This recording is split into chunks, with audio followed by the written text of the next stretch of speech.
Hi, I'm Pierce Joza, and this is Conversations about Seizures and Rescue Therapies. As a young adult, this is an exciting time for you. Life is changing. You're doing more on your own now. You're more independent. You don't want to miss out on new opportunities and experiences because of your seizures. If you live with epilepsy, you may also be worried or have questions about how to manage your seizures. We're here to help. What you needed in the past when you were a kid will change now that you're becoming an adult. Until now, your parents or guardians probably took the lead. They kept track of your seizures, your medications, and your doctor's appointments. Now it's your turn. This video will show you some ways you can feel more comfortable and more in control of your own life. We'll talk about how a seizure action plan can give you more confidence and help you feel more prepared to manage your seizures. We'll also talk about rescue therapies, what they are, and how to talk with your healthcare provider about them. Are seizures keeping you from doing what you want to do? If so, what do you need to manage your seizures and live your life to its fullest? Remember, there are people in your life that are here to help you with your seizures.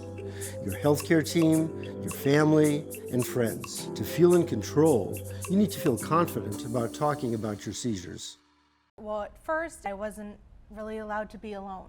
As my seizures were starting to be controlled, that was very helpful with medication. And then they stopped being controlled and they weren't controlled, and that went back and forth. I started having seizures when I was very young.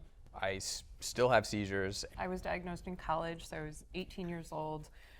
I didn't want to talk about it when I was first diagnosed. I didn't want to deal with it or anything. So there's definitely the first couple of years where I was like, nope, my parents can own this.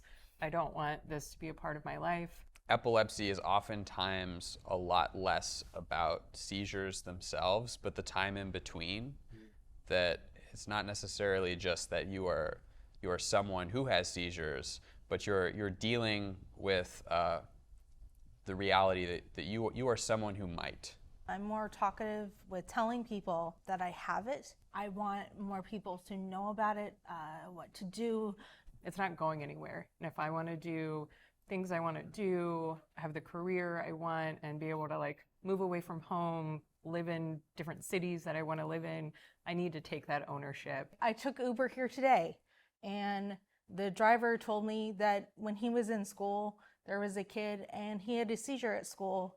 When the kid had the seizure at school, nobody would talk to him. And I was like, I totally recognized that situation because that happened to me. It's normal to have lots of different feelings about epilepsy and seizures. You may be worried about being responsible for handling your own care and how others may react to your epilepsy. Remember, parents, family, friends, and your healthcare team are still here to support you. Don't be afraid to ask them for help. Being diagnosed in a lot of your journey, it's your parent is in the doctor's office with you, is being educated. But as you get older, the people around you are not people who are sitting in the doctor's office, all those years, all those decades. As you get older, you end up in more situations where you have to be your own advocate, and you do have to come to understand how your own body works, what is safe, what is dangerous, and how to best communicate those things. How do you make sure you're staying healthy and taking care of yourself and your seizures? You need a seizure action plan. A seizure action plan is a written guide that says what your seizures look like, what to do when a seizure happens, and when to seek more help. It is a plan created just for you by your healthcare team.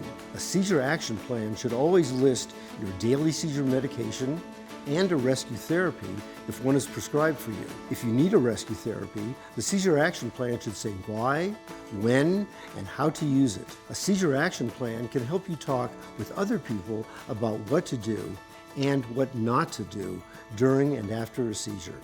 I want more people to know about it, what to do, not necessarily just if I have a seizure, but if anyone around has a seizure, so that anyone is safe. Seizures are the punctuation in the epilepsy narrative. So the rest of the time, all the time where you're not having a seizure is where you're planning, where you are navigating the possibility, and sort of arming yourself to best handle that situation, whether it be how you talk about it and the tools that you carry with you to best manage that situation.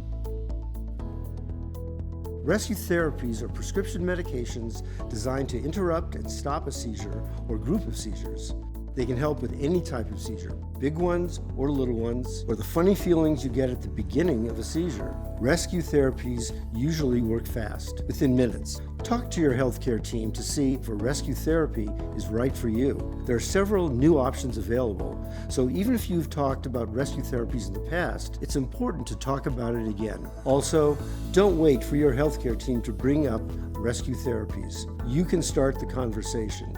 You are your best advocate. But remember, and this is very important, a rescue therapy is only to be used at certain times as instructed by your healthcare provider. They are not to be used every day like your other seizure medication. A rescue therapy does not replace the medication that you take every day. Epilepsy has impacted my life in many ways where I transferred universities, I can no longer drive, but I don't let that hold me back. Our rescue therapies are a part of my regular care now, and it's important because it makes me safer to have rescue therapies a part of my care, and it helps to stop those seizures. To be able to tell someone, I have a medicine on me, here's how to get it, off me.